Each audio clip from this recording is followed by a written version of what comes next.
Je trouve que c'est un scandale que des gens soient privés d'emploi. Enfin, ça paraît ahurissant finalement que d'un côté on a des fortunes qui se créent dans le territoire, y compris en France, hein, et puis d'avoir des gens qui n'ont pas la possibilité finalement d'avoir la dignité d'avoir un emploi. Mais non, ils n'ont pas tout essayé.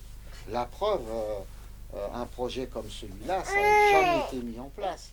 En dépenses directes et indirectes, une personne privée durablement d'emploi coûte à la société une estimation de 18 000 euros par an. Ça fait, grosso modo, 90% d'un SMIC.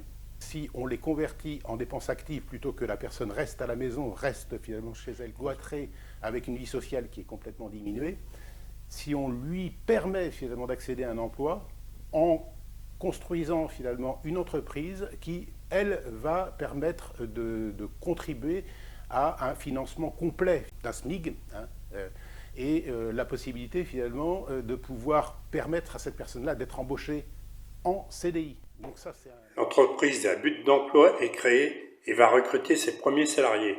Les volontaires ont choisi comme nom l'EPI Éco-Pierrelet. C'est le travail d'un collectif qui veut produire des activités pour le bien de tous, en mettant en avant l'écologie, le développement durable dans l'économie solidaire et circulaire, pour chacun. Les projets d'activité pour 2022 sont la friperie, l'atelier, cuisine, conserverie, la conciergerie.